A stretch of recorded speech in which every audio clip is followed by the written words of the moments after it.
I never thought love could hurt this much. Every morning, I woke up thinking about Aisha. Every night, I fell asleep dreaming of our future. I had a modest life, small apartment, old car, long hours at work, but I thought our love made it enough. I'd say to her, someday, all this will be ours, Aisha. Just wait. And she'd smile, her hand on mine, and I believed in that smile more than anything. Yar, you really think all this effort will matter? She asked one evening, scrolling through her phone while I cooked dinner. What do you mean? I said, chopping vegetables, trying not to let my frustration show. I mean, I don't know, I just feel, her voice trailed. She looked distant, like she was somewhere else. It's like you're stuck, and I'm moving forward. I froze. Moving forward? What does that mean? She avoided my eyes. Nothing, it's just work stuff. Forget it. But I couldn't forget it. Something had shifted. Over the next few weeks, she started coming home late. Sometimes she wouldn't come home at all. Calls went unanswered. Texts became cold, short, almost mechanical. Every time I asked what was wrong, she laughed it off. You worry too much, she'd say, brushing past me. I trusted her completely.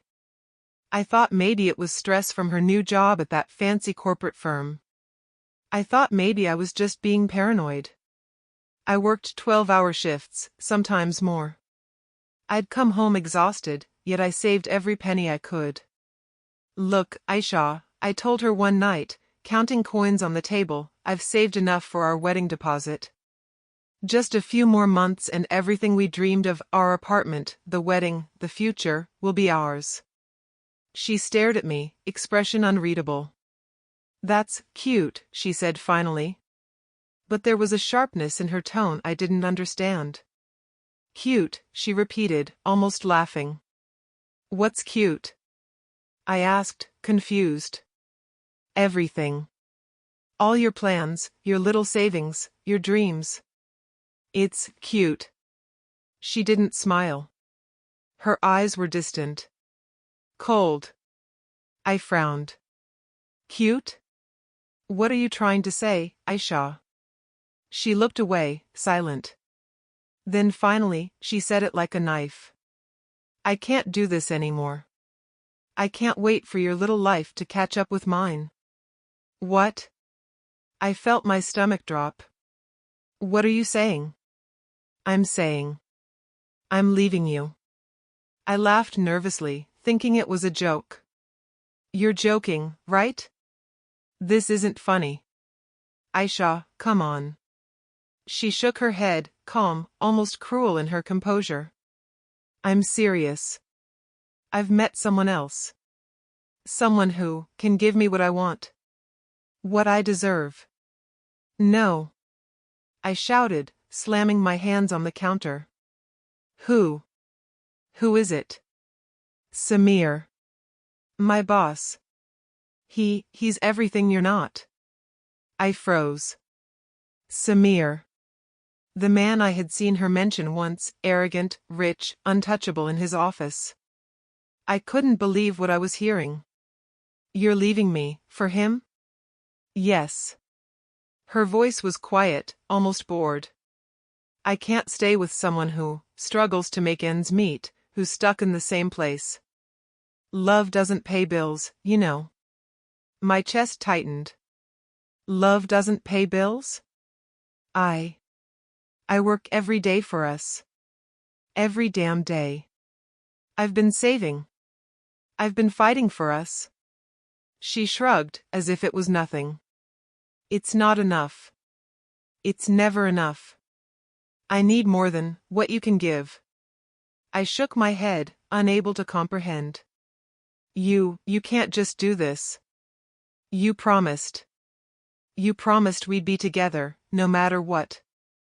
I know what I promised. But promises don't matter if they don't serve you anymore. She looked me dead in the eyes.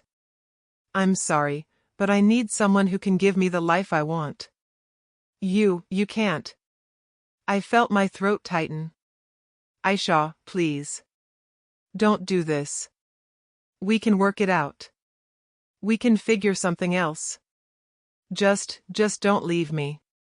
Her expression softened, just slightly. But it was almost sadistic. I wish it were that simple. I wish I could feel the same. But I don't. I can't love you the way I used to. No. Please. I grabbed her hands, desperate. I've loved you more than anything. More than life itself. Don't throw that away for money. For him. She pulled her hands away gently, like I was nothing. I'm sorry. You were always so sweet, so loyal. But loyalty doesn't make me happy. I sank onto the couch, feeling my entire world crumble. You're leaving me. Just like that? Yes. She turned toward the door. I've already packed. I leave tonight. I followed her, panic rising. I shall wait. Look, I can change. I'll do anything. Anything. Just don't leave me. She stopped for a moment, looking back, her face expressionless. You can't. You never could. I need more. Goodbye. And just like that, she walked out. My heart followed her out the door. I felt the apartment shrink around me, suffocating me with emptiness. I stood there for what felt like hours, staring at the closed door, my hands trembling. Every dream we had built together, gone. Every promise, shattered. My loyalty, my love, my patience, all worthless. She didn't look back. She didn't even glance once to see the devastation she had caused. I sank to the floor, hugging my knees, trying to breathe. I gave you everything, I whispered to the empty room. Everything, and you threw it away. Memories of our time together flashed before me, our first date, her laughter, the late nights we spent planning a tiny apartment we couldn't yet afford. Every memory now felt like a lie. Every dream now a cage of failure. I couldn't understand it. How could you do this? How could you just leave me? I shouted to the walls, but the room remained silent. I felt abandoned, humiliated, and completely worthless. The man I thought I was, the man I believed she loved, died in that instant. I remember falling asleep on the couch, my phone buzzing with texts I ignored. I didn't eat. I didn't sleep properly. I didn't cry. I just sat, numb, replaying her words over and over. Love doesn't pay bills. You can't give me the life I deserve, you're not enough. I felt every word like a punch, every sentence a final verdict on my worth. I had trusted her with my life, my heart, my soul, and she had destroyed all of it in a single evening. The apartment, once our little sanctuary, felt like a prison.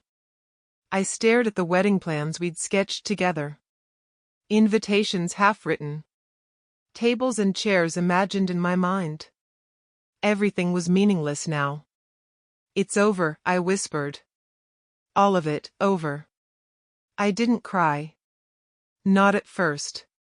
My body refused to accept what my mind already knew. But somewhere deep inside, a small ember of anger sparked. Not yet revenge. Not yet action. Just anger. And grief.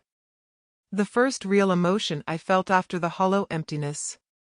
I fell asleep sitting up, head against the wall, hands clutching nothing, breathing uneven. And as I drifted into restless sleep, one thought lingered louder than all the pain: I had been destroyed. My life, my love, my trust, gone. But somewhere, in that destruction, I didn't yet know it, the first step of a new me was quietly forming, fueled by betrayal, humiliation, and the cold realization that the world could be cruel, and that I would have to survive it. I didn't know how to function after that night. Every time I closed my eyes, I saw her face, smiling while she left me for him. Every time I opened them, the empty apartment mocked me. I tried calling her, but she didn't answer. I sent texts, begging for an explanation, for anything, but nothing came back. Only silence. Bro, you okay? Hamza's voice broke through the haze one evening. He stood in the doorway, eyes scanning my slumped form on the couch. I'm fine, I said, barely lifting my head. My voice was hoarse. Just tired. You don't look fine. You look like death warmed over. He stepped in, plopping down next to me. Talk to me. What happened? She left me, Hamza. For him. For money. I closed my eyes, trying to swallow the lump in my throat. She didn't even care how it would destroy me. Hamza sighed. I knew she was acting weird. But I didn't think. He shook his head. Damn, man. That's rough. I trusted her, I whispered. Everything I worked for, everything I believed in. I gave it to her. And she just gone. Just like that. My heart, my life, all gone. You're not alone, Hamza said firmly. You've got me. You've got people who care. I feel nothing, I admitted, voice cracking. I can't eat. I can't sleep. I can't even think straight. Every memory, every smile, it's like a knife twisting in me. Hamza frowned. You need to get out. You can't sit here like this. You're killing yourself over her. I can't get out, I snapped. I can't. I see her face everywhere. I hear her voice. I remember her saying she doesn't love me anymore. That I'm not enough. That I'll never be enough. You are enough, Hamza said quietly. You're more than enough. She's the problem, not you. She made her choice. That doesn't make you worthless. I shook my head, laughing bitterly. Worthless, that's exactly what I feel. I gave everything, Hamza. Everything, and it wasn't enough. How can I feel anything but worthless? You'll feel better, he said firmly. But you have to let yourself survive first. You can't let her destroy you completely. I don't know if I can survive this, I admitted. Every corner of this apartment, every picture, every little thing, it reminds me of her. It's like I'm living in her absence, and it's worse than living with her. Hamza put a hand on my shoulder. Then get out. Go anywhere. Work, travel, do something. Don't let this poison you. Trust me, man. You're stronger than you think. I don't feel strong, I muttered. I feel broken. Empty. And angry. Good, he said, raising an eyebrow. Let that anger drive you. Use it. Don't let it eat you alive, but don't pretend it's not there either. I can't forgive her, I said quietly. I can't even think about it. I just hate the fact that she's with him now, living the life we planned for ourselves, while I'm stuck in this hell. You're not stuck, Hamza said. You're at the beginning. You've been hit hard, yeah, but it's not the end. You can fight back. You can rebuild. Rebuild? I laughed bitterly. Look at me, Hamza. I can't even get out of bed without thinking of her. Rebuild what? My shattered heart? My life that she stomped all over? Yes, he said simply. Start small. Do something for yourself. Don't let her choices define you. Let your own actions define you. I didn't answer for a long time. I just sat there, staring at the wall, thinking about how everything had collapsed in one night. My trust. My love. My life. Everything I believed in, gone. I can't eat, I said finally, voice hoarse. I tried. I sat at the table for hours, staring at food I don't even want. Then don't eat, Hamza said. Not yet. But you have to survive. You can't let this kill you. I don't even feel like surviving, I admitted, tears threatening to spill. All I feel is pain. Pain and rage. That's okay, he said softly. Pain is natural. Rage could be useful. Don't let it destroy you. Let it drive you. I stared at him, unsure if he really understood. Drive me, to what? To life, he said firmly. To anything but sitting here broken. To fighting back, to proving that you are more than what she left behind. To being better than her choices ever imagined. I wanted to believe him, but it felt impossible. My chest hurt too much. My mind kept replaying her words. I loved her, I whispered. More than life itself. And she walked away without a second thought. How do you even start over after that? You start, he said simply. That's it. You start by waking up. You start by putting one foot in front of the other. You start by refusing to let her destroy your soul. That's all you need to do. One step at a time. I shook my head, bitter. One step at a time, it feels like a mile I can't even move across. I'll walk it with you, Hamza said. If you let me. I don't even know if I want to walk it, I said, voice breaking. I don't even know if I want to live like this. You have to, he said firmly. Because you're stronger than you know. You just don't see it yet. I didn't answer. I sat there, letting the silence stretch between us, feeling the emptiness in my chest. I hated her, I missed her, and yet I couldn't stop thinking about her. How could someone you trusted so completely betray you like that? I wish she would call, I whispered, almost to myself. I wish she would explain. Or even apologize. Don't wish that, Hamza said sharply. Don't let her power over you linger. She's gone. She made her choice. You can't go back. You can't make her stay. You can only move forward, whether you want to or not. I don't even know what forward looks like, I muttered. You'll figure it out, he said. But not if you sit here wallowing. You have to fight. You have to live. You have to let that anger, that pain, turn into something that makes you unbreakable. I closed my eyes, thinking of all the nights I had spent planning a life with her. All the dreams we had shared. All the moments I had trusted her completely. And now, every one of those dreams felt like a lie, every memory a dagger in my heart. I don't even know if I can survive this, I whispered again. Yes, you can, Hamza said. And I'll make sure you do.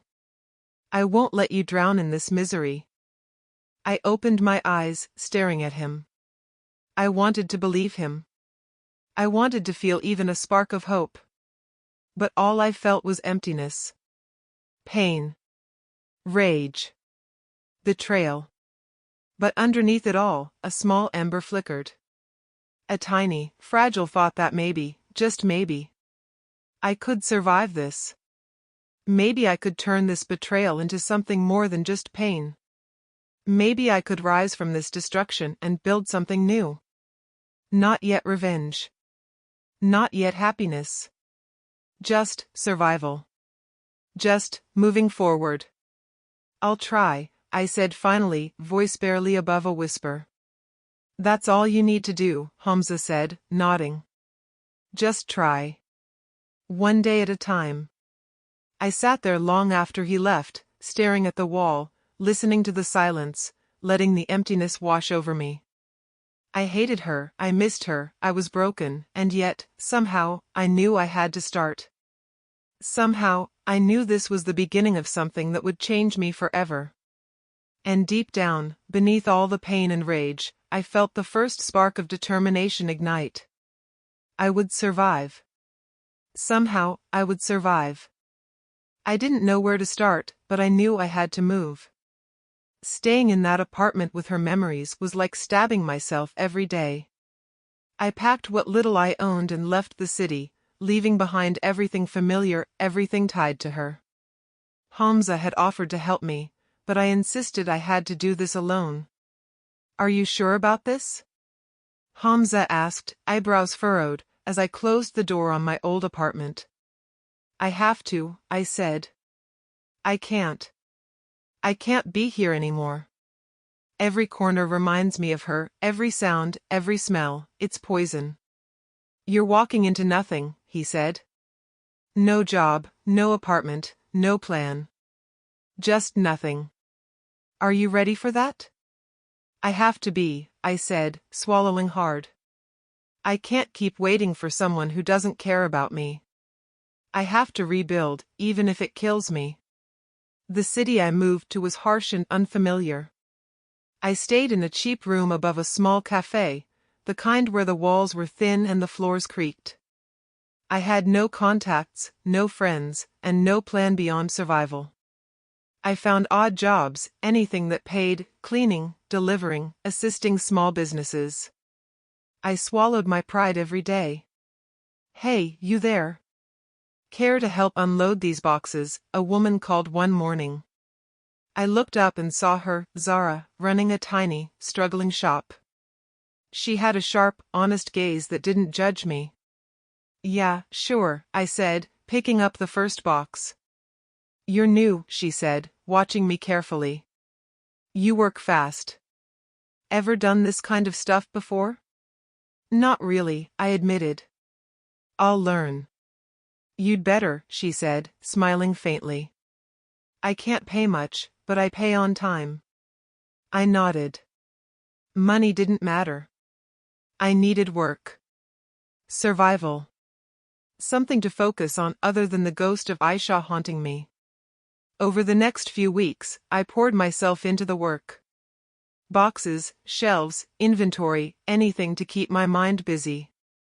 Zara rarely spoke to me beyond instructions, but she checked in, making sure I was okay. I began to respect her strength. She had scars, too, I could tell, though she never shared them. You're quiet, she said one evening as we closed the shop. You carry something heavy. Maybe, I said, not wanting to explain everything. Not yet. Some baggage. She tilted her head. We all have baggage. Some of us just hide it better. I wanted to tell her everything. About Aisha. About the betrayal, the heartbreak, the nights I couldn't eat or sleep. But I didn't. Instead, I said, yeah. Some of us do. One night, after closing, I sat on the steps outside the shop, counting coins I'd saved from the week. It wasn't much, but it was something. For the first time in months, I felt a tiny spark of hope. Maybe I could survive. Maybe I could rebuild. You know, Zara said from behind me, startling me. I see potential in you. You just have to believe in yourself. I laughed bitterly. Believe in myself? After everything I've lost? How do you even start over when your heart's broken like this? You start, she said simply. One day at a time. One step. You'll get there. Her words stuck with me. I didn't believe her, not fully. But I acted like I did. I started learning about business. I read every free book I could find. I watched tutorials online, taking notes late into the night, barely sleeping. The work at Zara's shop gave me structure, but I needed more, something to grow into, something to become. Why do you care so much about me? I asked her one evening, frustrated after a long day. I don't care, she said quickly, then paused. Not in the way you think. I see someone trying to fight, someone refusing to give up. That's worth noticing. I blinked at her, not sure if I should be grateful or suspicious. You're being kind because it's easy for you? No, she said firmly. It's hard. I know what it's like to fight alone. I can't let someone else fight alone if I can help. Her honesty hit me. I wanted to thank her, to hug her, to tell her she didn't understand, but I didn't.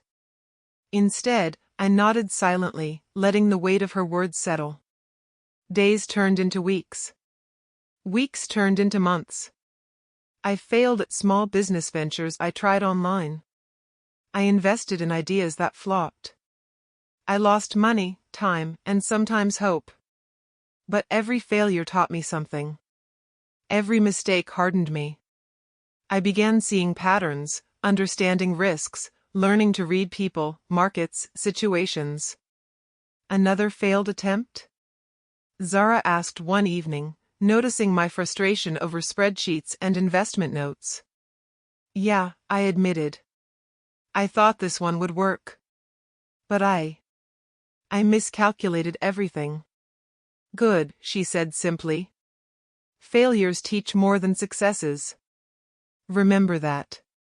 I'm starting to think I'll never succeed, I muttered. No matter how hard I try. You will, she said, calm. You just have to keep going.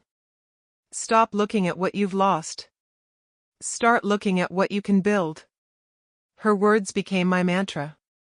Slowly, I started succeeding. Small victories at first, sales, small profits, positive feedback.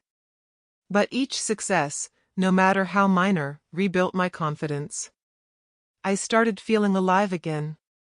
I started believing I could take control of my own life. Look at you, Zara said one day, smiling as I successfully negotiated a bulk supply order. You're getting good at this. I'm trying, I said.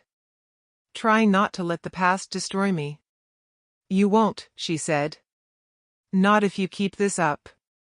Her quiet belief in me, her unwavering support, became my anchor. Slowly, I realized that trust could be rebuilt, not with her, but with myself, and with people who truly cared. I was learning to survive again. To fight. To hope. One night, I stayed late in the shop, counting profits, planning the next move. I'm not weak, I whispered to myself. I can rebuild. I can. I will survive. Zara walked in quietly, watching me. You sound determined, she said. I am, I said, straightening. I don't know what's coming next. But I know I won't let anything break me again. You're stronger than you think, she said softly. Just don't forget that. I nodded. I felt the first real pride in myself in months. Not for what I had achieved yet, but for the determination to keep going. For the fire in my chest that refused to die, no matter how many times I'd been beaten down. Weeks later, I started feeling something I hadn't felt in a long time: control. Control over my choices, my future, my emotions. I still thought of Aisha sometimes, still felt the sting of her betrayal, but the power to shape my life wasn't in her hands anymore. It was in mine. You're different now, Zara said one evening, handing me a cup of tea. I can see it. You're not the same broken guy who walked in here months ago. I'm not, I said. I won't be broken again. Not by her. Not by anyone. And for the first time since she left, I believed it. I didn't know what the future held, but I knew I had survived the worst. I had started again. From nothing. And that was enough. For now. Years passed, and I didn't even notice how much I had changed. My small efforts, my failures, my late nights learning everything I could about business and money, they added up. Slowly, quietly, I began building something of my own. Nothing flashy yet, but it had potential. I had survived, and survival had made me sharper, harder, more careful. Look at this, I said one evening, showing Zara the projections on my laptop. If we expand like this, We can triple revenue within a year. She leaned back in her chair, smiling faintly. You're serious about this, huh? I have to be, I said. I can't stay small forever. I need control over my life. Control over what I've lost before. Control, she repeated. Sounds like you've come a long way from the broken guy I first met. I have, I admitted. But don't misunderstand, I'm not the same person yet. Not fully. She tilted her head. Then who are you now? I paused. I don't know. Someone stronger. Someone who won't be manipulated. Someone who won't trust blindly again. That sounds healthy, she said. And scary. Scary? I asked, raising an eyebrow. For anyone who thinks they can take advantage of you, she said, smirking. I laughed. The thought of her reminded me of someone else. Speaking of that, I ran into Samir yesterday. Zara froze. Samir? The guy. Yes. The man who stole everything from me. And apparently, she's still with him. Are you okay? She asked softly. I said, smiling faintly. Now. I don't know. Seeing how arrogant he still is, it triggered something. What did you do? Nothing, yet. I paused, thinking of the man who had taken my fiancée, my dreams, my dignity. I just watched. Observed. Learned. Zara frowned. You're thinking of revenge, aren't you? I'm thinking, I said carefully. I'm thinking about power. About how life works. How karma works. I'm not ready to act yet. But I'm not the same person I was when she left. I can play this game now. I can control outcomes. You sound different, she said. More dangerous. Maybe I am, I said, quietly. Maybe danger is what I became when I realized that the world doesn't care about kindness, loyalty, or love. It only cares about strength. Zara didn't answer, but I could see she understood. She'd known struggle, and she knew what it took to survive. A few months later, my small ventures started to gain traction. People began noticing my efficiency, my strategic thinking. I invested carefully, learned the markets, leveraged small successes into bigger ones. My life began moving fast. Faster than I expected. Wow, Zara said one evening, watching the numbers on the laptop. You've grown more in 6 months than most people do in years. I've had motivation, I said darkly. Nothing worse than betrayal fuels growth like pain. You've got a lot of anger in you, she observed. Anger keeps me awake, I said. Keeps me focused. Reminds me of what I lost, and what I will never lose again. As my empire grew, I started attending high-end business meetings, rubbing shoulders with people I used to only see on TV. I met investors, partners, and rivals. Each encounter was a test of my patience and strategy. I had to hide my emotions, hide my past. I had to become someone untouchable. Who is he? Someone asked at a networking event, noticing me taking notes. Just someone who's serious about business, I said, keeping my tone neutral. Nothing more. I ran into Samir again at one of these events. He didn't recognize me at first. I let him underestimate me. I watched him closely, arrogant, careless, overconfident. He laughed at poor investments, boasted about his wealth. I smiled politely, but inside, I was calculating. I see you're still in the same circles, I said, approaching him at a small reception later. He looked at me, puzzled. Do I know you? I don't think so, I said lightly. But I do know your company. It's impressive how fast it can crumble if mismanaged. He laughed. Nice try, buddy. You're talking to someone who built this empire from scratch. And I respect that, I said, my smile calm, almost friendly. But even empires have weaknesses. Even kings have cracks. He smirked. Philosophy lessons from a stranger. Cute. Maybe, I said softly. But I believe in observing closely before making decisions. And I observe very well. I walked away, leaving him confused.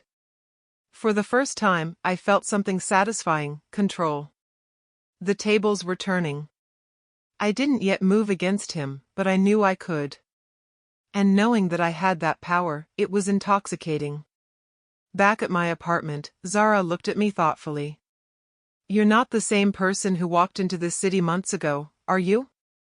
No, I said, finally. I'm someone who has survived everything. Someone who has learned. Someone who knows what it means to be powerless, and what it means to take control. Be careful, she said. Power can corrupt. I've felt powerless, I said firmly. I will never let that happen again. Not to me, not to anyone who trusts me. I've learned. I've changed. Days turned into weeks. My ventures continued to expand. I had money, influence, and most importantly, a sense of control I had never had before. I still thought of Aisha sometimes, but her power over me was gone. The sting of betrayal was still there, but it no longer controlled me. One night, I found myself standing on the balcony of my new apartment, looking at the city lights. I've rebuilt, I whispered to myself. I've survived. And now, I'm ready for whatever comes next. Zara came up beside me quietly. You've changed, she said. I have, I admitted. And I will continue to change. I'm not done. I won't be weak again. She smiled softly. Just, don't forget why you're doing this. Don't lose yourself in power. I won't, I said. I know exactly who I am. And who I want to become. Weeks later, news reached me that Samir's arrogance was starting to create problems. Investors were pulling out, staff were unhappy, and some partnerships were failing. I smiled quietly. Karma was working, slowly but surely. I didn't act yet. I waited, observing, planning. I had patience now. I had control. I see him struggling, I said to Zara one evening. And it feels good. Not revenge, exactly. But satisfaction. Justice. You've come a long way, she said. From the broken man who walked into my shop. I know, I said, staring out the window. And I'm not done yet. This is just the beginning. I had transformed. The boy who once begged, pleaded, and felt powerless was gone. In his place stood a man with focus, ambition, and strategy. Betrayal had hurt me, destroyed me, but it had also forged me into something stronger. And one day, I whispered quietly, almost to myself, they'll see it. They'll see the man I became, and maybe, just maybe, they'll regret what they did. I didn't need to act just yet. Patience was a weapon I had learned to wield. Observation was my ally. Power was mine, and it felt intoxicating. I had survived the worst. I had rebuilt myself from nothing. And now, the world would see me rise. I was reviewing a set of new contracts when I heard the voice I never wanted to hear again. Is that really you? I froze. My pen hovered over the paper. I didn't need to look up. The voice alone was unmistakable, Aisha. I slowly lifted my eyes and saw her standing at the entrance. She looked different, softer, older, but still the same woman who had destroyed me years ago. Her eyes were red, streaked with tears, and she hesitated, unsure if she had the right to be there. Aisha, I said quietly, not standing. My body tensed. What are you doing here? She swallowed hard. I needed to see you. I made a mistake. You made a mistake? I repeated, my voice colder than I intended. After everything you did? You left me for him. You laughed at my dreams. You humiliated me. And now, you're saying it's a mistake? I didn't know what I was doing, she said, tears spilling freely. I thought he loved me, that he could give me everything. But he didn't. Everything he promised was a lie. I'm so sorry. I stood slowly, my chair scraping against the floor. Sorry? I laughed bitterly. Sorry doesn't even begin to cover it. You destroyed my life, Aisha. Every dream I had. Every plan. Every moment I gave you, gone. And you think sorry fixes that? I know it doesn't, she said, voice trembling. But I had to tell you. I regret it every day. I never meant to hurt you like this. You never meant to hurt me? I echoed, my chest tightening. You left me for money. You left me for status. You chose him over me because I wasn't enough. How is that not hurting me? Her lips quivered. I was young. I was foolish. I didn't understand love. I thought I was making the right choice. I shook my head. The right choice? The right choice is walking away without a word? Without even thinking about how I'd survive after you left? You ruined me, Aisha. You turned my life upside down. I know, she whispered. And I don't expect you to forgive me. I needed you to know the truth. I never stopped thinking about you. My hands clenched into fists. You never stopped thinking about me? You think that makes it better? That somehow your guilt repairs the years of humiliation, the sleepless nights, the tears I shed because of you? I know it doesn't, she said, taking a small step closer.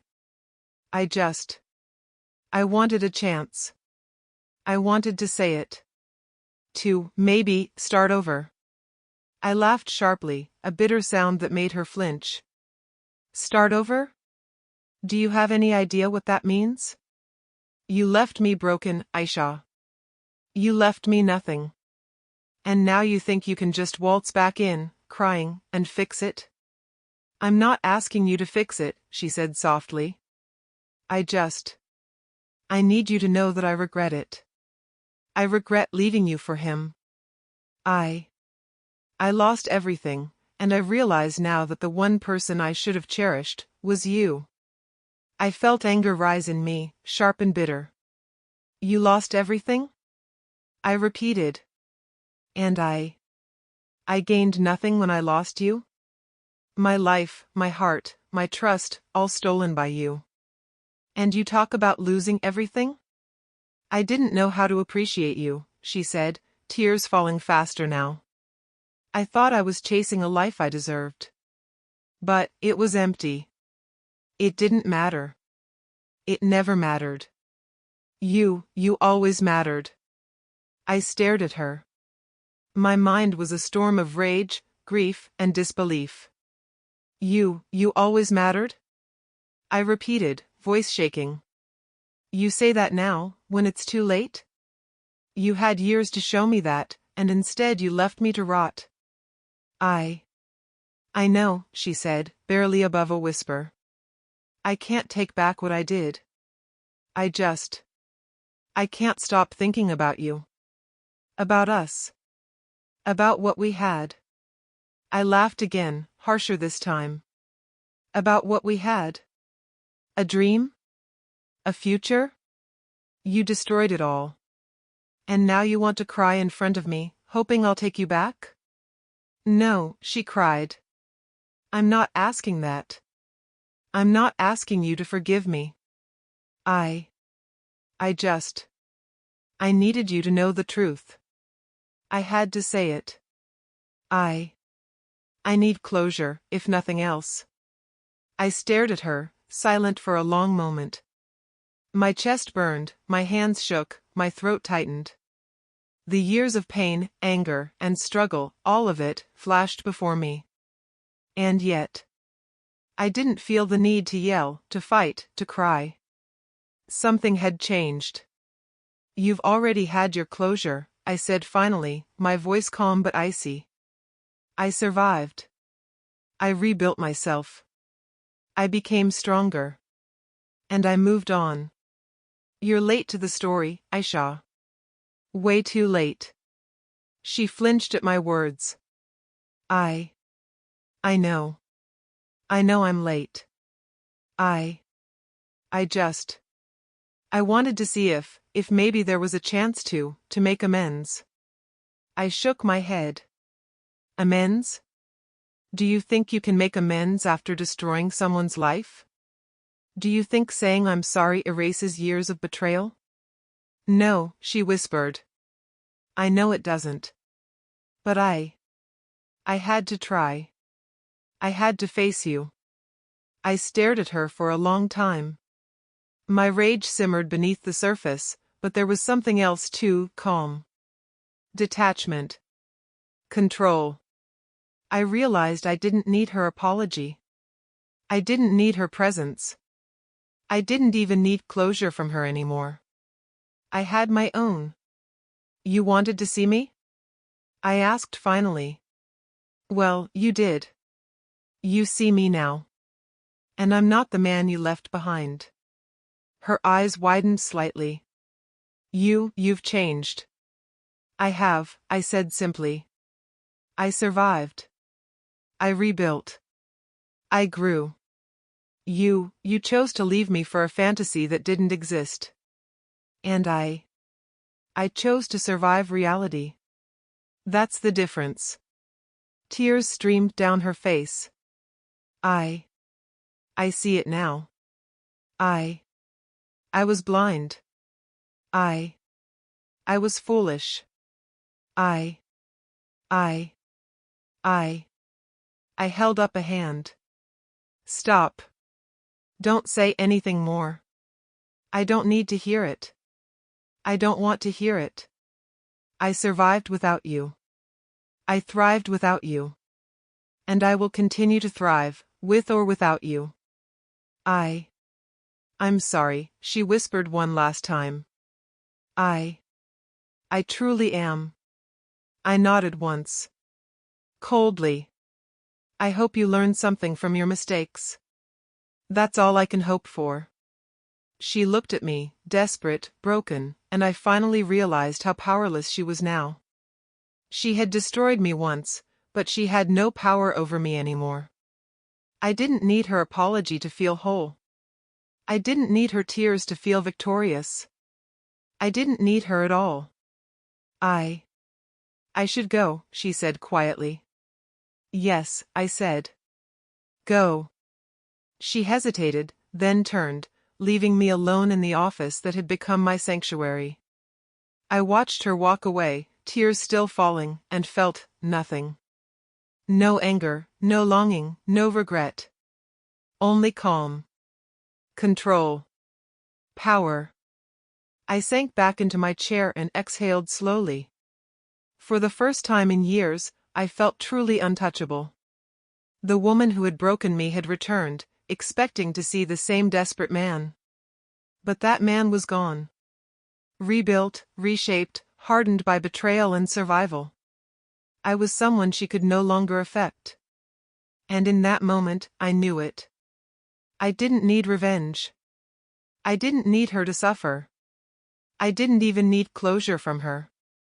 She had given me what I needed all along, the fuel to rise, to become unstoppable. I poured a glass of water and leaned back, staring at the city lights outside. My empire was small, growing, and unstoppable. My heart, once broken by betrayal, had healed and hardened. And as I watched her disappear from my life for the last time, I realized something else.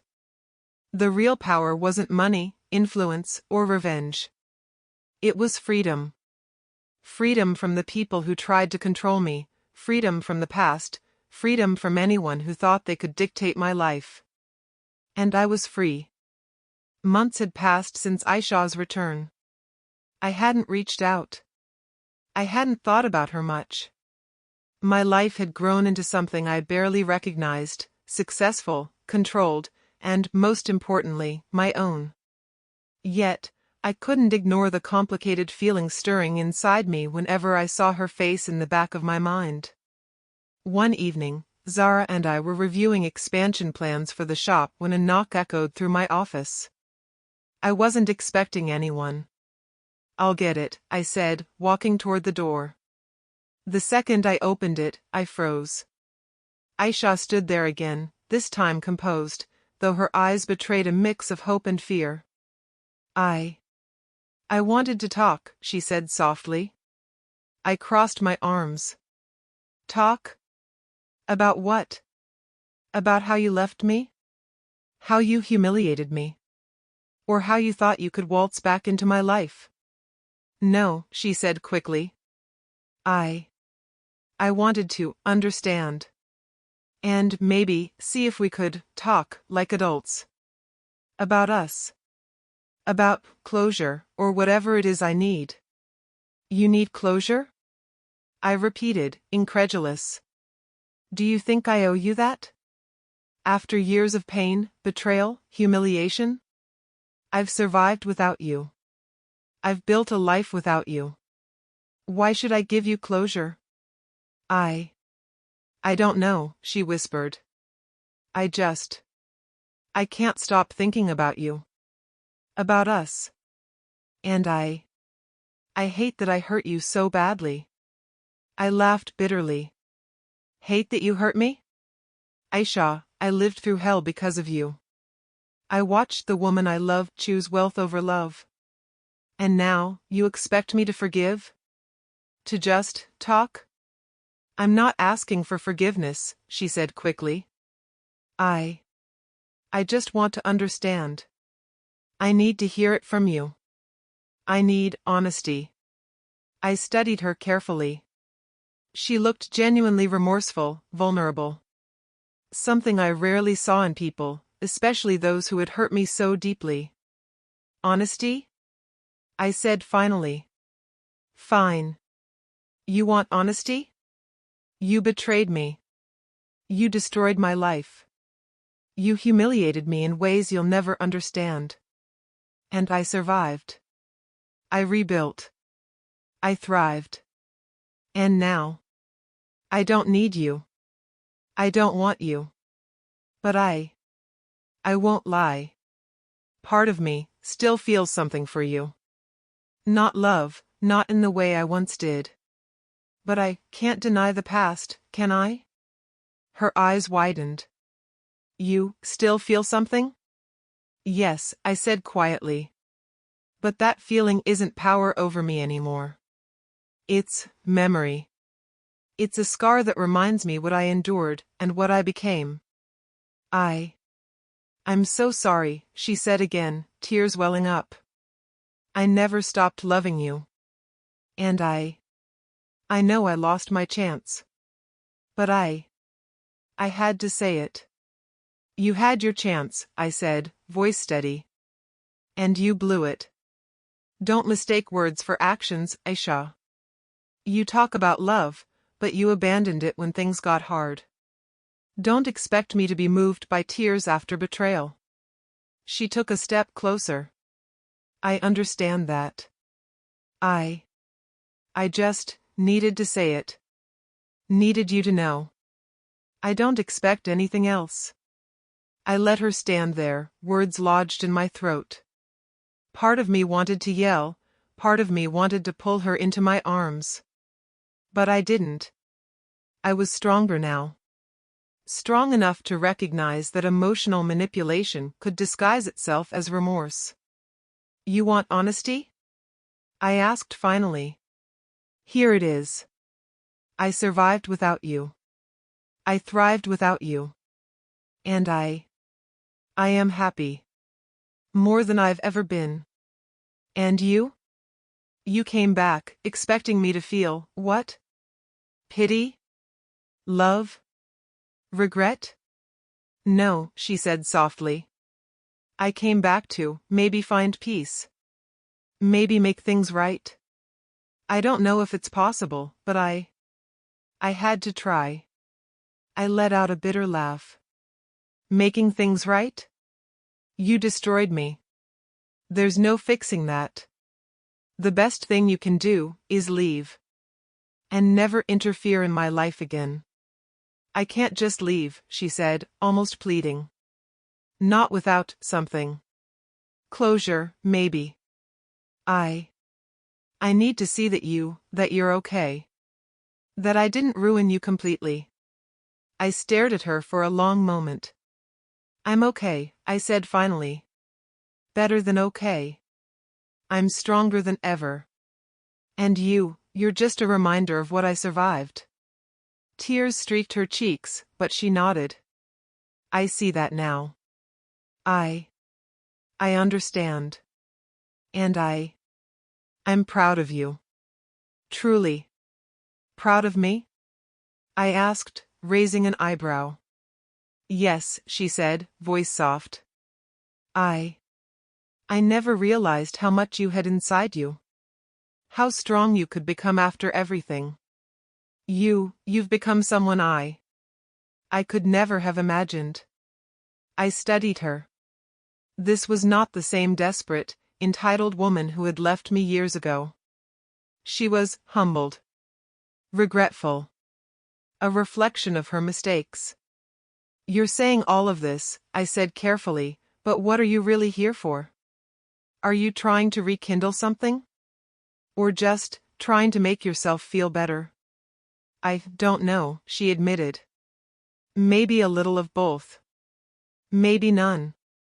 I had to face you. I had to see the man I hurt. I had to confront myself. I nodded slowly.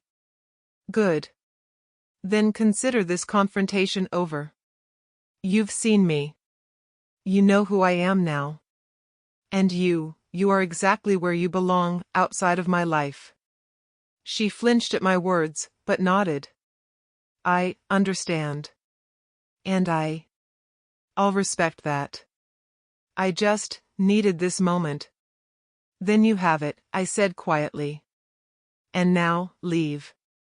Go back to your life. Don't try to interfere with mine. She nodded again, wiping her tears. I will. I truly wish you happiness.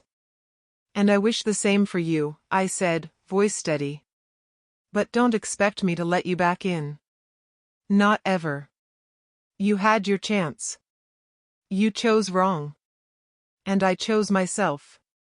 She paused at the door. I hope you find someone who truly deserves you. I already have someone who matters, I said simply. I didn't elaborate, but the words were enough. Zara had been my anchor, my partner in everything I built. My heart had healed, and she had become my future. She finally left, the door clicking shut behind her. Silence filled the office. And for the first time in years, I felt completely at peace. Zara walked in then, sensing the tension. Was that her? I nodded. Yes. And it's done. She's gone. And this time, she won't come back. She looked remorseful, Zara said softly. Yes, I admitted. But remorse doesn't change the past. And it doesn't affect me anymore. I survived without her. I thrived without her. And I won't be dragged into the pain she tried to give me again. Zara smiled. I'm proud of you. You didn't let her manipulate you. You really became untouchable. I had to, I said. Not for pride. Not for power. But for me. For the life I deserve. For the future I'm building. And your heart, she asked gently. Did you forgive her? I shook my head. I don't need to forgive her. She doesn't get that power. What I feel isn't forgiveness. It's freedom. Freedom from her, from the past, from the chains she tried to wrap around me. That's enough. She nodded, understanding perfectly. Then let's focus on the future. On us. On building something real. I smiled faintly. Yes. Something real. Something unbreakable. And in that moment, I realized something profound. Forgiveness wasn't for her, it was for me. I didn't need to forgive Aisha to move on. I didn't need her apology, her tears, or her presence. I had found closure on my own. And more importantly, I had found love again. A love built on trust, respect, and shared struggle. Not a love that destroyed me, but one that strengthened me. The emotional war had ended, not with anger, not with vengeance, but with strength, clarity, and control. I had survived betrayal, rebuilt myself, faced my past, and come out stronger. And now, I could finally focus on building a future worth living. A future without her. The day finally came when I would see Samir again. The man who had stolen Aisha from me, who had laughed at my poverty, and who had made my life hell. I didn't rush it, didn't act impulsively. Years of planning, learning, and rebuilding had taught me patience. Karma had a rhythm, and I intended to make him feel it. I walked into the high-rise boardroom, all polished steel and glass, and there he was, sitting arrogantly behind the table like a king in his castle. He didn't recognize me at first, and that was perfect. I let him underestimate me. "Can I help you?" he asked casually, looking up finally. "You can," I said calmly. "I've come to discuss business opportunities." His eyebrows shot up. "Business opportunities? Who are you again?" "I'm someone who knows what your empire is really worth," I said lightly. "Someone who knows its weaknesses. And I'm offering a partnership. Or an alternative." "Alternative?" he asked, smiling smugly. I'm intrigued. "Explain." I leaned forward, voice soft but firm. "I know your company is overleveraged. Your investors are nervous. Your employees are leaving quietly. And your contracts? Fragile. I can either help you stabilize, or watch it collapse." He laughed, sharp and arrogant. "You? Watch it collapse? Do you know who I am?" "Yes," I said calmly. "And that's exactly why you should listen. You've been reckless. You've been arrogant. And now, you're about to learn what it means to be outmaneuvered." He stood abruptly. "Outmaneuvered? By who?" "You." "Yes," I said, and I let a faint smile cross my lips. "By someone who survived betrayal, poverty, and humiliation. By someone who rebuilt from nothing. By someone who has nothing to lose." He laughed again, louder this time. "You think you scare me? You think you can threaten me?" "I don't threaten," I said softly. "I observe. I wait. And I act when the time is right. And today, the time is right." His smirk faltered slightly, and I could see the first crack of doubt in his eyes. It was subtle, but it was there. "Listen carefully," I said. "You have debts, liabilities, and broken promises. Investors are leaving. Partners are pulling out. Your contracts are under scrutiny. And most importantly, your reputation is fragile. One wrong move, and everything collapses. And I've prepared for it." "You're bluffing," he said, trying to regain his composure. I smiled faintly. "Am I? Or have you simply ignored the signs because arrogance blinded you? You relied on charm and wealth, believing you could control everyone. But the truth is that power is fragile. And I've learned how to break it. His face darkened. What do you want? I want justice, I said simply. Not revenge for the sake of cruelty, but justice. For every time you humiliated me, for every tear I shed, for every dream you trampled. I want to see you face the consequences of your arrogance. And I want Aisha to witness that justice too. He laughed bitterly, but there was tension in his posture now. You're insane. You don't have the power.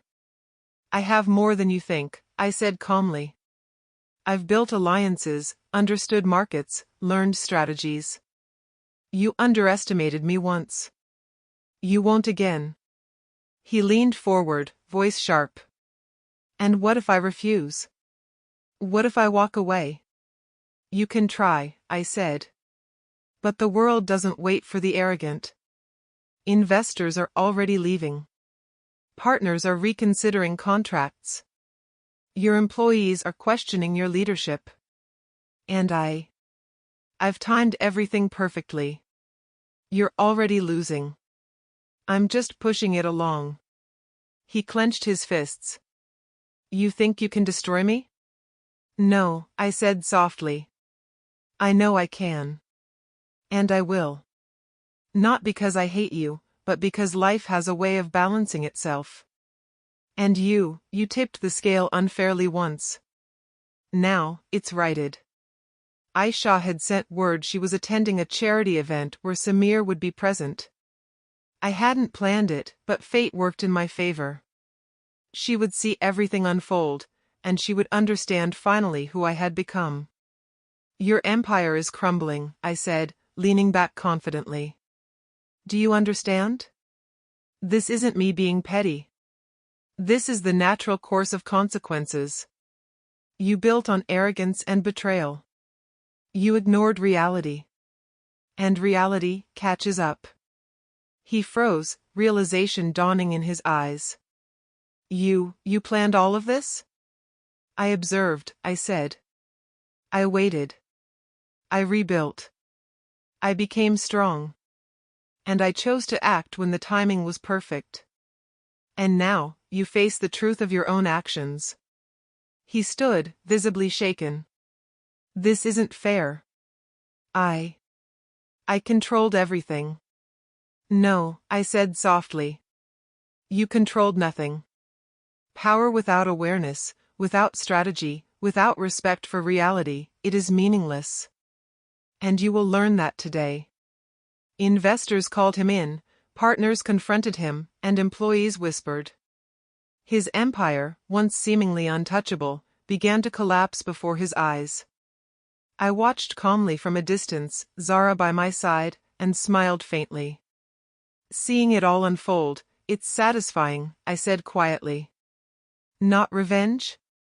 Zara asked, observing the scene. No, I said. Not revenge. Justice. Karma, finally catching up. And this is more satisfying than anger ever could be. Aisha arrived then, her eyes wide as she saw Samir's panic. Her hand went to her mouth, and I caught the briefest flicker of shock and awe on her face. She understood immediately. She knew what had happened. I felt no joy in her pain. Only the calm recognition that balance had been restored. She had seen me broken once, powerless, begging. Now, she saw me in control, untouchable, and strategic. And I knew she finally understood what she had lost. You did this, she whispered, barely audible. Yes, I said softly. I did. But I didn't do it for you. I did it for me. For the years I survived, for the tears I shed, for the strength I had to find inside myself. You are just a witness now. She nodded, silent, absorbing the truth. No tears, no words, only quiet realization. And that was enough. Samir, now cornered, could no longer maintain his arrogance. He tried to speak, to negotiate, but no one listened. His empire, his influence, his control, all slipping away in real time. And I stood there, a silent observer, untouched by his panic, unshaken by his desperation.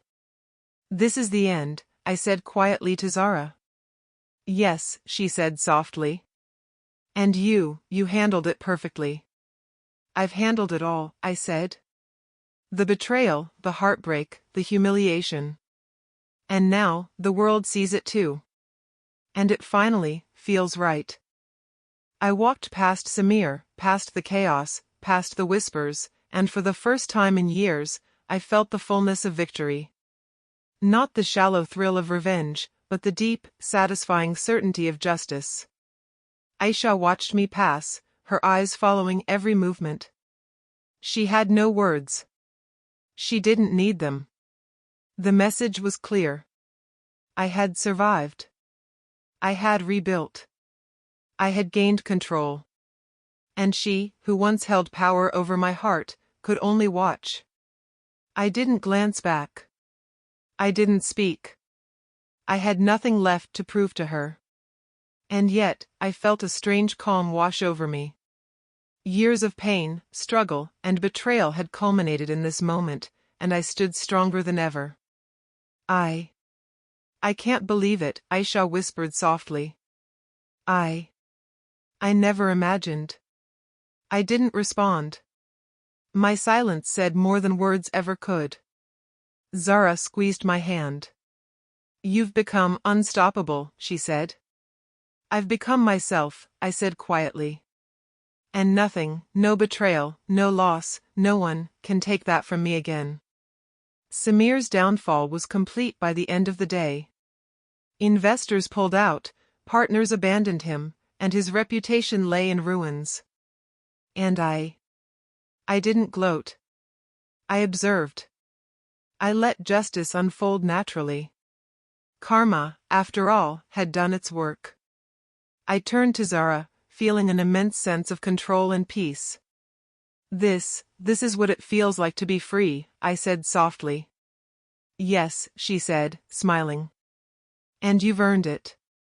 Every bit." I looked out at the city lights, reflecting on the journey, from betrayal to survival, from humiliation to power. The woman I loved and lost, the man who had destroyed my world, the years of struggle, they had all led to this moment. And now, nothing could touch me. I had faced the ultimate confrontation. I had witnessed justice unfold. And I had emerged, stronger, wiser, untouchable. The day had finally arrived. My wedding day. Months of planning, months of success, months of growth, it all led to this moment. I wasn't just marrying the woman I loved, Zara, I was standing as the man I had become, untouchable, in control, and unbroken.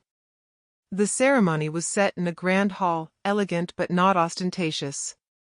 Friends, family, and business partners filled the seats. I felt calm, confident, but a part of me couldn't help glancing around for one familiar presence. "She's here," Zara whispered softly, squeezing my hand. I turned slightly, and my heart skipped, not with excitement, but with something else. There she was, Aisha. Dressed elegantly, but her face betrayed her unease, her regret, her recognition. She had come to witness the ultimate reality, that I had not only survived but thrived. I exhaled slowly. "Let's begin," I said, voice steady, almost detached. The ceremony proceeded smoothly. Vows were exchanged, promises made. Zara's eyes met mine, full of love, trust, and understanding. And as I spoke, I realized the irony. The woman who once left me for wealth, for status, for superficiality, now watched me marry someone who loved me unconditionally, without hesitation, without pretense. "You may kiss the bride," the officiant said, and I turned to Zara, smiling softly. The moment our lips met, I felt complete, not because of her, though she was the center of my heart, but because of the journey that had led me here. The pain, betrayal, struggle, and triumph, it all crystallized into this instant of perfect fulfillment. A soft gasp caught my attention, and I glanced toward Aisha. She was frozen, eyes wide, tears streaming down her cheeks. She had expected this day to humiliate me, maybe even to see me beg or falter. But what she saw instead was a man in complete control, radiant with happiness, untouchable by the ghosts of the past. I noticed her trembling slightly, and part of me, an old and vulnerable part, felt a fleeting pang. But it vanished almost immediately. That part of me had been buried long ago, replaced by a stronger, wiser version. After the ceremony, during the reception, she approached me cautiously.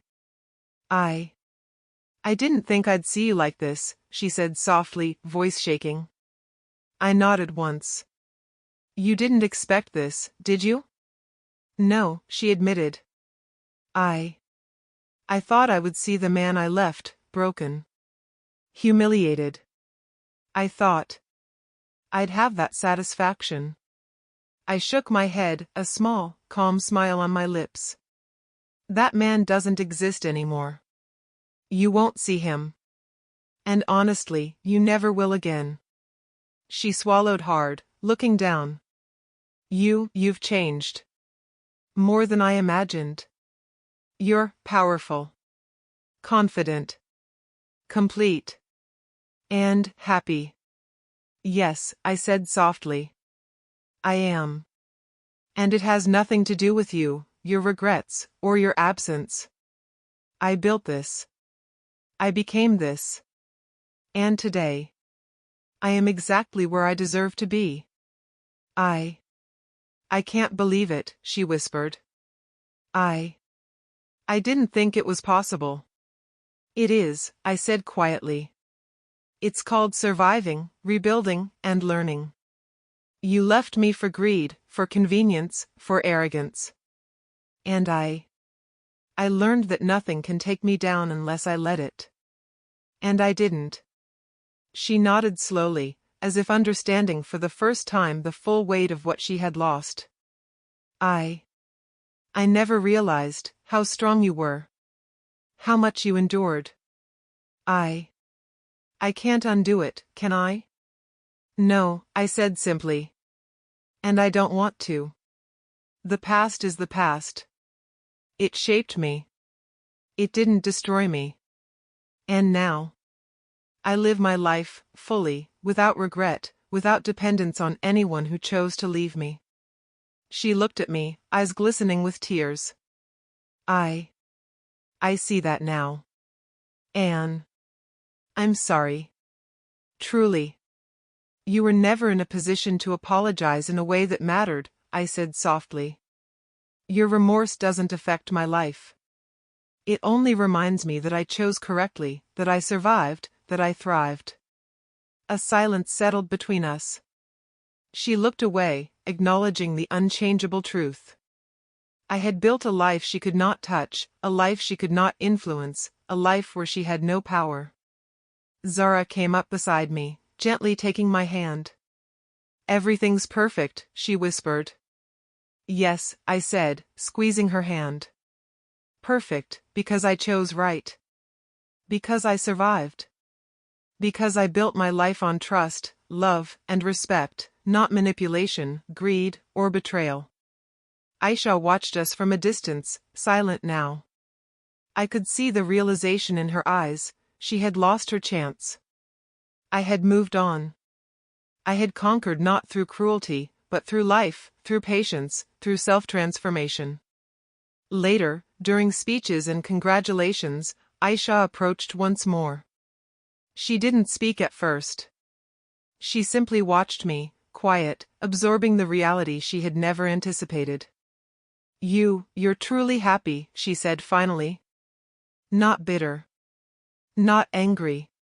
Not broken. You became something I could never have imagined. Yes, I said calmly. And that's the point.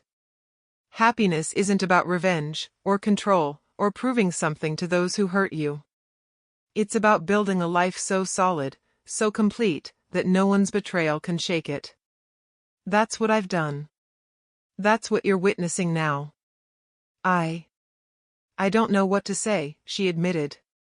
Except, I I lost everything I should have cherished. I nodded once, softly. And that is exactly what life teaches. But remember, this isn't about my triumph over you. It's about my triumph over circumstance, over betrayal, over the past. You are just part of the memory that shaped it. She swallowed, nodding slowly. I understand. I'll leave you to your life now. Good, I said simply. And live yours wisely. Learn from mistakes. That's all any of us can do. She stepped back, lingering just a moment longer, then turned and left. I didn't watch her go. I didn't need to. She had no place in my happiness anymore. Her power over me was gone. Completely. Zara leaned into me then, smiling. You've truly come a long way, she whispered. I have, I said softly, pulling her close. And today is the proof. Not of revenge. Not of triumph over her. But proof that I can survive anything, build anything, and love fully, without fear, without doubt, without being broken again. The night carried on, laughter, music, congratulations. I moved through it all with calm satisfaction. Aisha's presence didn't disturb me. Samir's downfall had already been settled. And now, my life, my real, earned, cherished life, was here. I raised my glass later in the evening. To survival, to growth, to love earned the right way, I said, voice steady. And to the future, unshaken, untouchable, and fully ours. Zara smiled, holding my hand. To us, she whispered. And as the guests cheered, as music filled the hall, and as lights twinkled around us, I realized something profound. This day wasn't just about marriage. It was about triumph over betrayal, triumph over heartbreak, triumph over weakness, and triumph over those who doubted me. And as I held Zara close, smiling genuinely, I knew, without a shadow of doubt, that I had won. Not because I crushed those who hurt me, but because I survived, grew, and loved fully. That was victory. That was freedom. That was life. And it felt perfect. Months had passed since the wedding. Life with Zara had settled into a rhythm I never thought I'd experience: peace, stability, and happiness. But peace was not passive. It demanded vigilance, effort, and awareness. I had learned that the hard way. One morning, as I reviewed reports for a new investment venture, Zara entered the study with a cup of coffee. "You're up early," she said, setting the cup beside me. "Always," I said, eyes on the documents. "There's too much to manage, too much at stake." Complacency is a dangerous thing. "Even now?" she asked softly, touching my arm. "Even after everything?" "Yes," I said calmly. "Because life doesn't stop testing you. Success attracts envy, failure breeds mistakes, and the people who once underestimated you are always waiting for an opening. I've learned that the hard way. Never again." Zara smiled. "I know you've changed, and I'm proud of the man you've become. But sometimes, you need to rest. To let go of the past completely." "The past shaped me," I said softly, leaning back in my chair. "It's not something I can simply let go of. But I control how it affects me now. I've turned betrayal into strength, heartbreak into strategy, humiliation into wisdom. That's my legacy, Zara." She studied me quietly, eyes full of admiration and love. "And your empire?" she asked. "Is it secure?" "It is," I said. "Stronger than ever. Carefully built, diversified, resilient. Every mistake I made in the past taught me how to structure it to withstand the unexpected. Nothing slips by now, not investors, not partners, not rivals. And certainly not people like Samir or Aisha." "Speaking of them," Zara said hesitantly, "I saw Aisha briefly the other day at an event." She looked shocked at your success. I expected nothing less, I said, a faint smile tugging at my lips. She witnessed it firsthand at the wedding. And now, she's just a reminder of how far I've come. No resentment, no anger. Only recognition that I survived and thrived. That's enough for me. She's not going to try anything? Zara asked cautiously. Not now, I said confidently. And if she did, she wouldn't have the power. Not anymore. People only have the influence you give them. I no longer give her, or anyone, control over my life. I am untouchable now, not through intimidation, but through self-mastery and resilience. Just then, my assistant entered the room. Sir, there's a proposal from a new partner overseas. They want a meeting immediately. I nodded. Set it up. And prepare the reports. I want every detail in front of me before we negotiate. As he left, I turned back to Zara. This is what I worked for. To be prepared, to be ready, to control the narrative. To ensure that my life, my family, my business, my happiness is protected, nurtured, and enduring. That is the true power I've earned. Zara nodded, taking my hand. And you've earned it well. But do you ever feel the weight of everything you've overcome?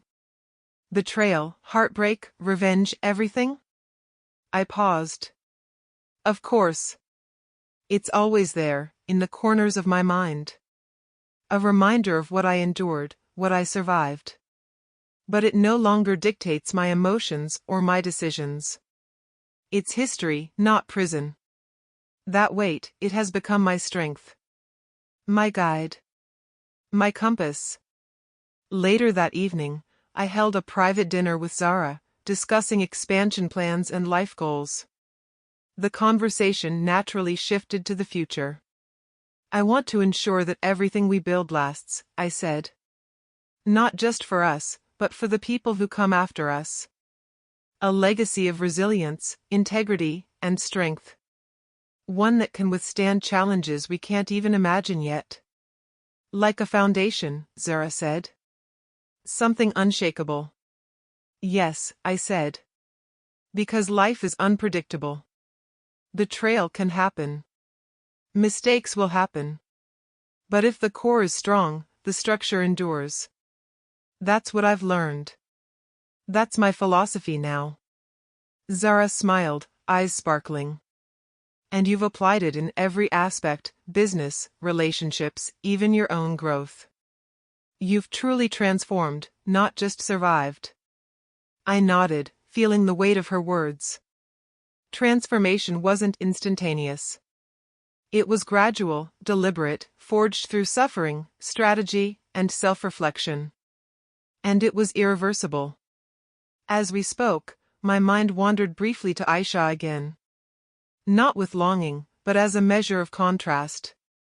She had chosen the easy path, the path that promised comfort and status. And she had failed. She had no foundation, no resilience, no legacy. Watching her struggle, watching her face reality, had once been my desire.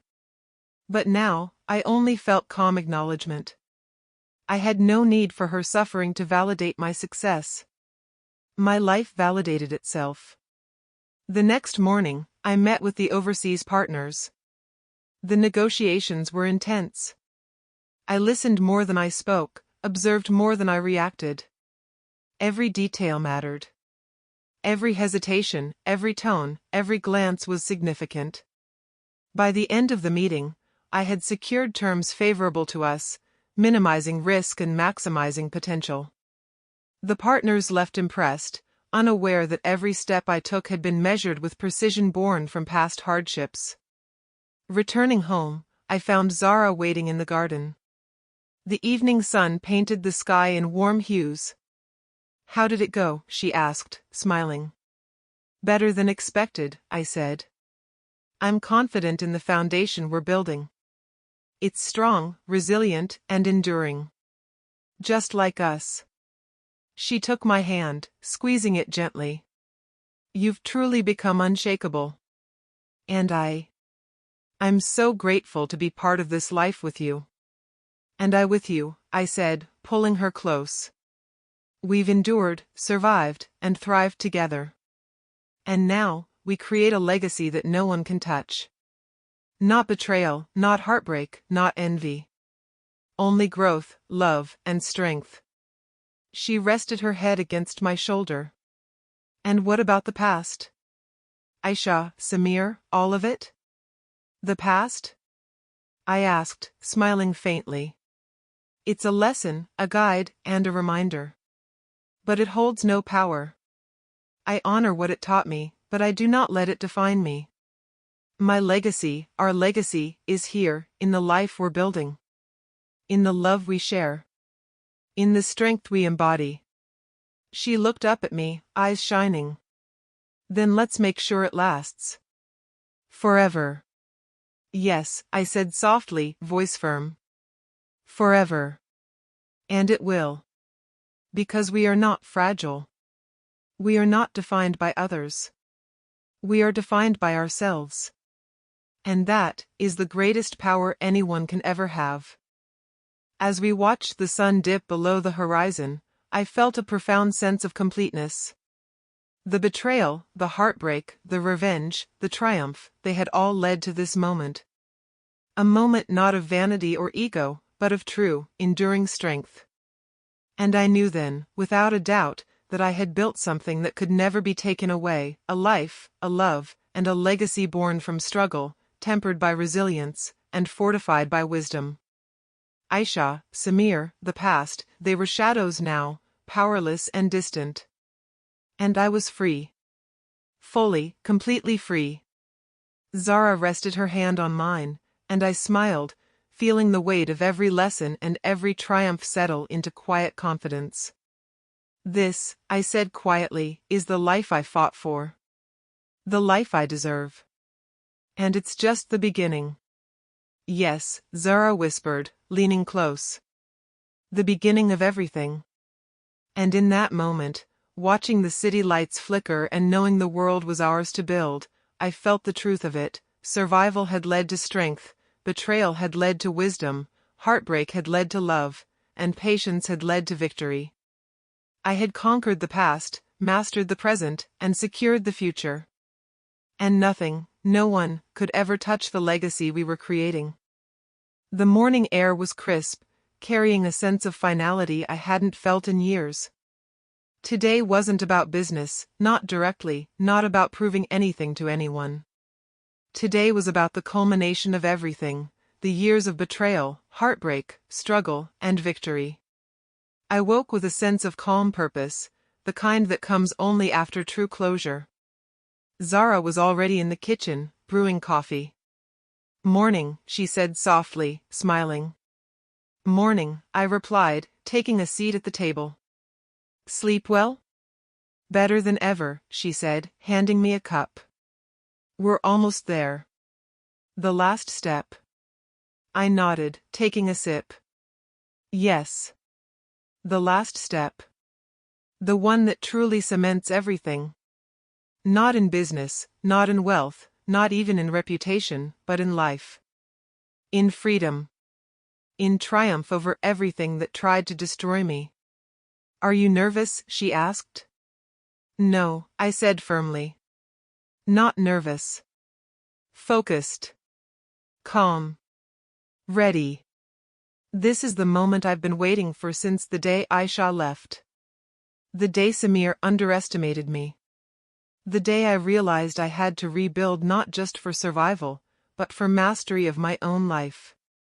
Later, as we arrived at the charity gala, the atmosphere buzzed with the usual energy, philanthropists, influencers, and business elites mingling, exchanging smiles and handshakes. But I wasn't there for networking. I was there to witness, and to close the final chapter. I see her, Zara whispered, nodding subtly toward a corner of the room. My eyes followed her gesture. Aisha stood near the entrance, poised and elegant, yet her posture betrayed tension. She had heard about my recent successes, expansions, deals, recognitions, but she hadn't expected to see me here, thriving, confident, untouchable. I expected shock, I murmured, taking a slow breath. I didn't expect admiration or regret. She hadn't noticed me yet, absorbed in greeting someone. I took the opportunity to move closer, letting the timing be natural. The moment our eyes met, I felt nothing but clarity. No longing. No hurt. Only acknowledgement. "Aisha," I said, voice calm, deliberate. She turned abruptly, her face flushing. "You're here," she said softly. I didn't expect. Expect me to be broken? I asked lightly. Expect me to be shaken? Or maybe for me to crumble like I once did? Her eyes darted away. I know you've changed. I see that. Yes, I said, stepping closer. I've changed. I survived betrayal, humiliation, heartbreak. I rebuilt everything from nothing. And now, I'm complete. You are a reminder of the past. Nothing more. Nothing less. She began, swallowing hard. I never imagined you'd thrive. I suggested softly. Survive? Be happy? Control your empire and your life completely? Yes, she whispered, voice breaking slightly. All of it.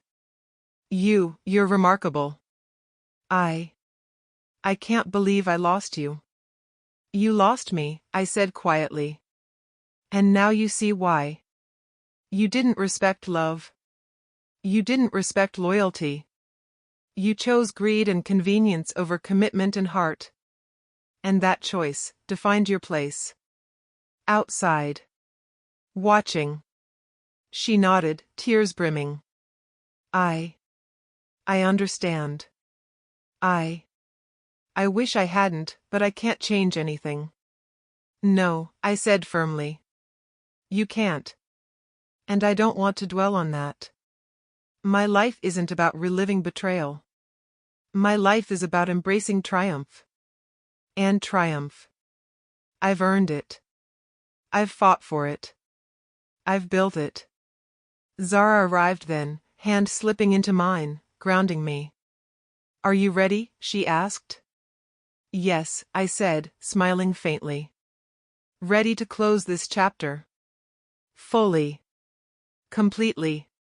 With clarity. With peace. Aisha glanced between us, her expression unreadable. You found happiness, she murmured. With her. Yes, I said calmly. Because I learned. Because I survived. Because I chose wisely this time. She, Zara, is not a placeholder, not a rebound, not someone I needed to teach a lesson to. She is my partner. My equal. My future. And that choice has changed everything. You're untouchable now, she whispered, voice barely audible. I am, I said softly. Not because I destroyed anyone, not because I exacted revenge. But because I mastered myself, mastered my life, and refused to let anyone, betrayal, heartbreak, or arrogance, dictate my future. That is untouchable. That is triumph. She looked away, swallowing hard, silently acknowledging her defeat without a word. I felt no satisfaction in her shame, only the serenity of knowing I had emerged whole. The gala moved on, but I didn't leave my focus. Opportunities, conversations, and alliances flowed around me, yet I felt a distinct clarity. Nothing mattered as much as this final closure. Every insult, every betrayal, every heartbreak had led here. And now, it was complete. Later, Aisha approached one final time, quietly, almost reverently. I just wanted to say, I respect you. Truly.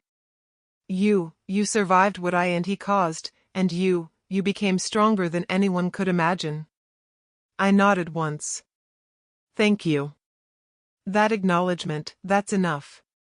You don't get power over me anymore. You only get the truth. I survived, I thrived, and I am happy. That is all you need to know. I understand, she said softly. Anne. I hope you remain happy with her. I will, I said firmly. And so will she. And so will we. Together. Because that's the life we built. Not from betrayal, but from endurance, from wisdom, from choice. And that is the real triumph. She nodded, swallowing hard again, then stepped back, leaving me to the life I had carved. I didn't feel anger, resentment, or regret. I felt peace. Complete, unshakable peace. Zara leaned against me, whispering softly, "This is it, isn't it? The moment everything becomes ours." "Yes," I said, feeling the full weight of every lesson, every struggle, every tear I had shed. "This is it. The culmination. The final triumph. And it's ours." We moved through the remainder of the evening together, a united front of strength, love, and clarity. Guests complimented our partnership, our vision, our presence. But none of it compared to the personal victory coursing through me, the knowledge that I had faced every obstacle, every betrayal, every moment of despair, and emerged complete. Later, as the gala wound down and the crowd thinned, I found a quiet moment to reflect. The city lights stretched before me, glittering like the past I had overcome. I thought of every tear Aisha's betrayal had caused, every insult Samir had thrown, every moment I had doubted myself. And now, it was all gone, transformed into lessons, strength, and freedom. Zara's hand found mine again. "You've done it," she whispered. "No," I said softly, squeezing her hand. "We've done it. Together. And nothing, no one, can take this from us. Our triumph is complete. Not because of wealth, revenge, or power, but because of endurance, love, and clarity. That is ultimate victory. That is final triumph." I looked toward the horizon, feeling the weight of my journey settle into serenity. The woman who had abandoned me, the man who had tried to destroy me, the years of struggle, pain, and growth, they all culminated here. And I had emerged untouchable. Whole. Free. And for the first time in years, I felt the full measure of what I had earned. Not revenge. Not power. Not recognition. Only peace. Only love. Only the knowledge that I had survived, thrived, and mastered my life. The final triumph wasn't in crushing those who hurt me, it was in reclaiming myself, my happiness, and my destiny. And that was worth more than anything. I turned to Zara, smiling, feeling the fullness of life around us. "This is everything we worked for," I said softly. "Yes," she whispered, eyes shining. "Everything."